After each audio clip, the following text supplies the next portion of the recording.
What's up, guys? Welcome back to Newswave. So we're just a few days out from Xenoblade Chronicles Definitive Edition from releasing. That is on Friday. But it looks like we've had some controversy pop up now as we've found out how many Ps are in the game, specifically resolution. It seems disappointing to a lot of people online, and we'll be talking about that, as well as people already working to improve the resolution. No, seriously, this is a thing where before the game's out, it's already being worked on now. And then we're also going to talk about what's going on with the idea of the 3DS emulator being moved to the Switch. It's an interesting look. We'll go over that one as well. And I want to talk a bit about this really cool dock that a fan built, made up, and it kind of got me thinking about what Nintendo maybe should be doing with their docks. As always, guys, if you enjoy these videos, make sure to hit the like button. Helps out a ton. If you're brand new here, hit that red subscribe button down below as we head towards 500,000 subscribers. And we're going to start today with Madden 21.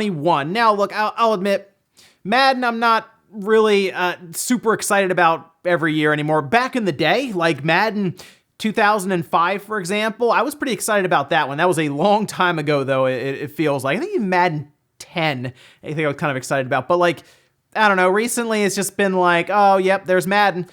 That sure is Madden, and that's kind of it. But next week, we'll see our first gameplay for Madden 21, and this gets a bit more interesting because, of course, it's going to be a release for next-generation platforms like the Series X and the PlayStation 5, so it's getting a little bit more excitement because it's a next-generation game. I think that's mostly the only real reason people who aren't super into the Madden series are giving this a look. But next week, June 1st, they will have their first gameplay reveal. We could check that out. We don't really know how long the gameplay reveal is going to be. They announced it on Twitter, and that was kind of it. We'll just have to look forward to it next week. But here's hoping they spend some time with it. They show us a version of the game that would be on the Xbox Series X or the PlayStation 5. I'm a little surprised they're not waiting, I guess, until their EA event, because they're supposed to be doing something that in place of like their E3 kind of event time, but we'll see what they have for us next week for Madden. Also, while we've been talking about different skateboarding games like Tony Hawk, that's going to be really fun coming out in just a few months, or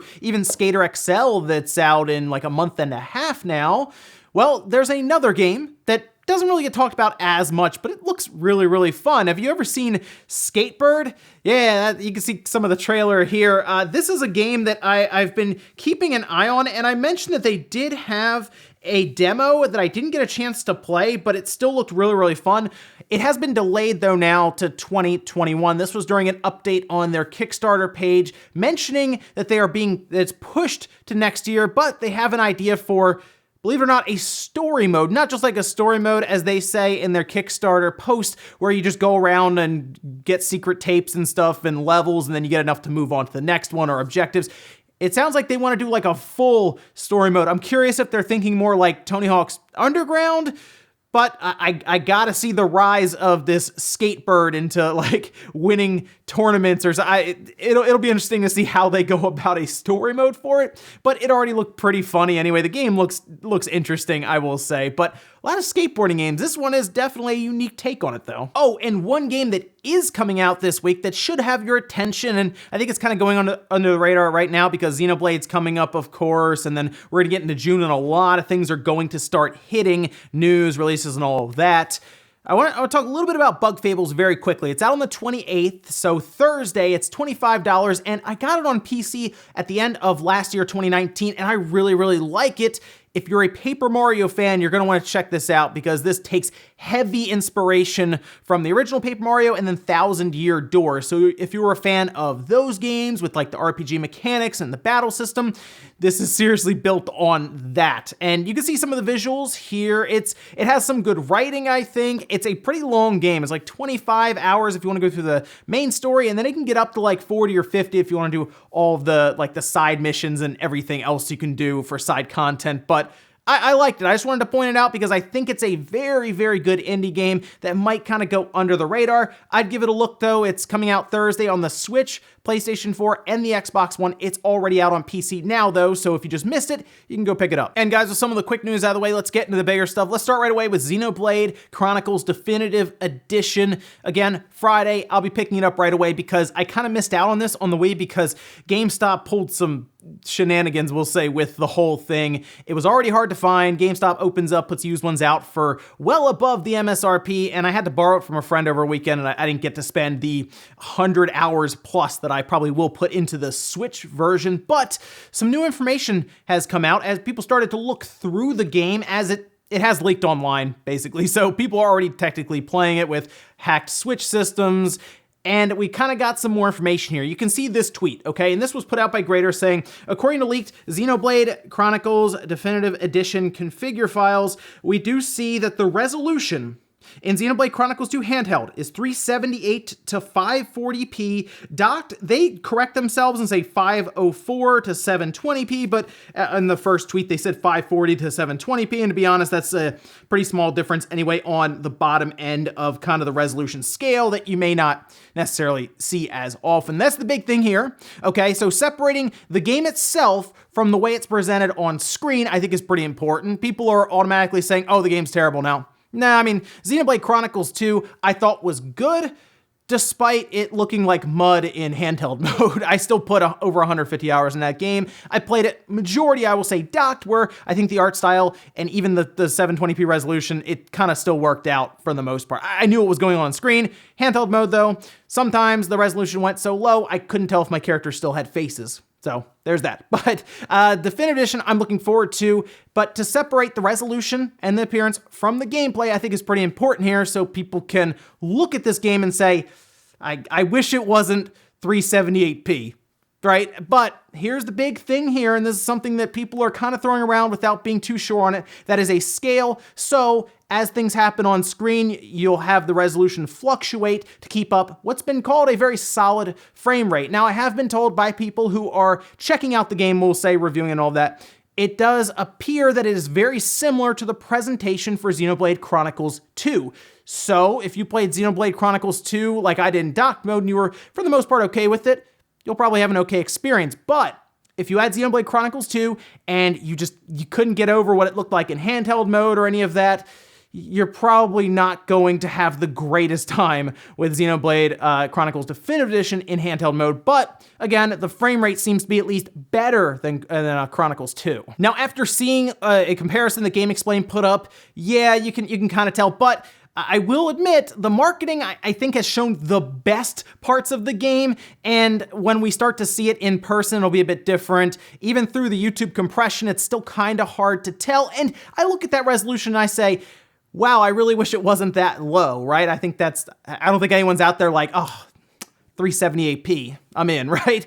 No, I mean, most people are like, yeah, I wish it was native resolution on both sides, 720, 1080, and it is curious to me that Monolith Soft hasn't necessarily improved, it seems, since Chronicles 2 or even Torna.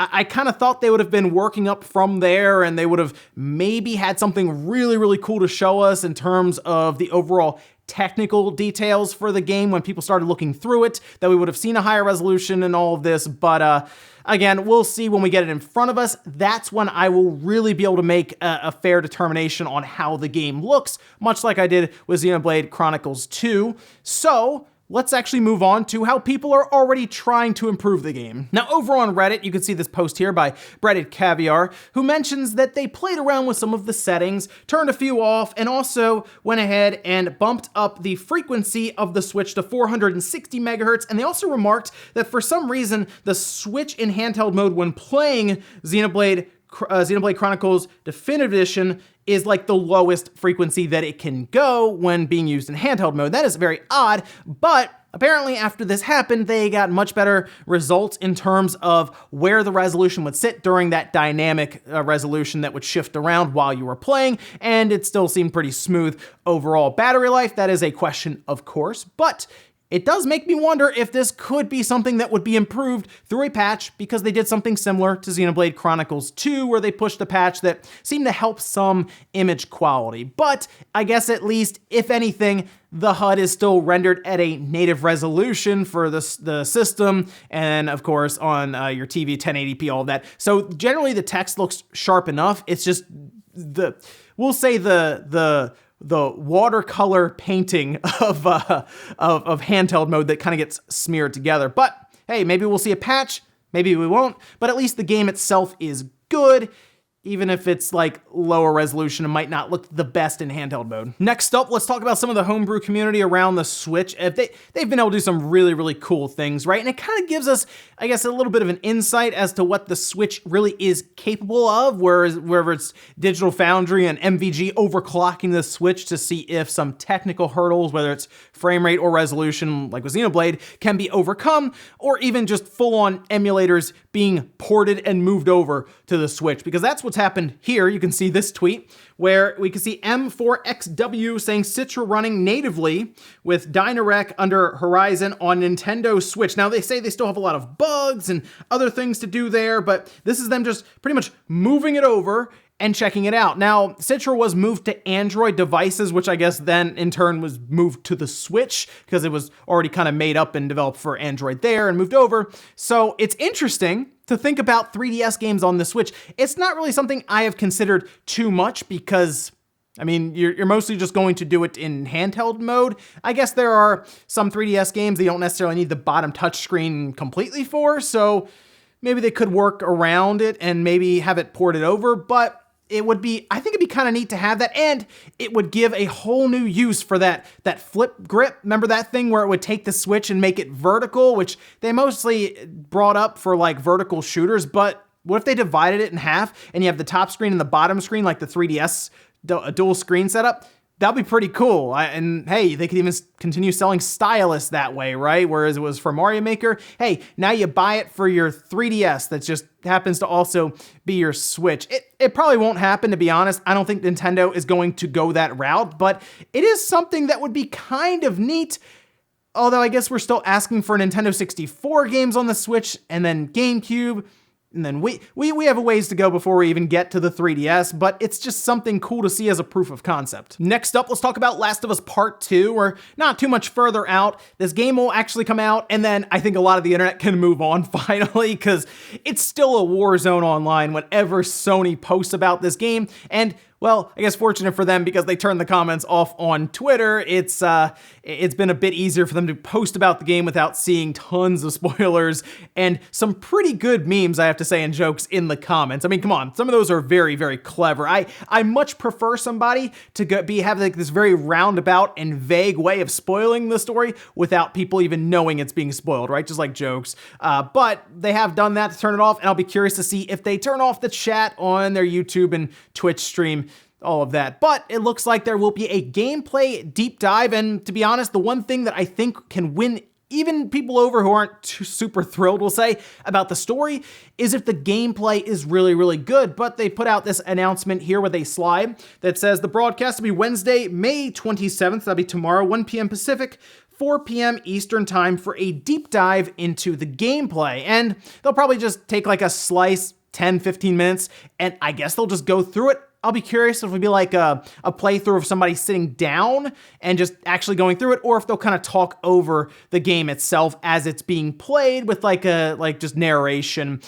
But it's going to be tough. I mean, look, the internet, of course, is generally, as we've seen with releases before, kind of a smaller chunk of the overall consumer base. That's why things like Madden and Call of Duty and all that stuff sell tremendously well, even though people will usually make fun of things like Infinite Warfare. That's still sold really, really well, right? It's just the way it is. But I'm curious to see if we'll say Naughty Dog can give some people some second thoughts who maybe wrote off Last of Us Part 2, if the gameplay looks really, really solid. That'll be the big question here.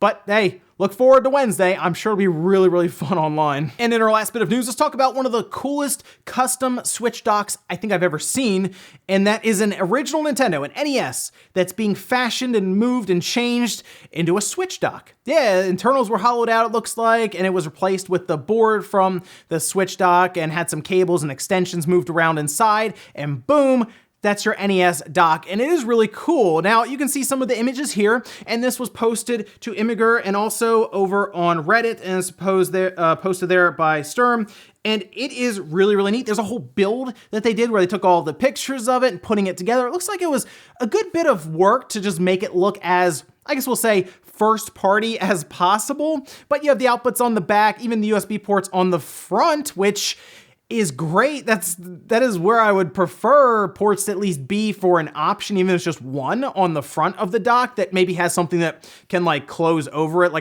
maybe like a piece of plastic that slides over it so that it can be hidden, or even just a door on the front that flips up and open. That's something I would like to see on a dock coming out. But like the one thing that this brought up to me is, why hasn't Nintendo done too much with custom Switch docks? They've barely done anything with Joy-Cons, as we've seen, right? We get them occasionally, but like even that's been a bit. I guess we had the Animal Crossing ones, but even those were super limited, where getting a set of those were like hundreds of dollars on eBay. I'm surprised Nintendo hasn't leaned into the Switch dock stuff and just put a bunch of docks out there, even if there are special edition systems that come with the dock. If they just sold the dock separately in stores like crazy, even a retro line like this. Could you imagine if they did like an NES, a Super Nintendo, a Nintendo 64, a GameCube, like dock set that you could buy so you could pick one of the old systems and your dock would look like that?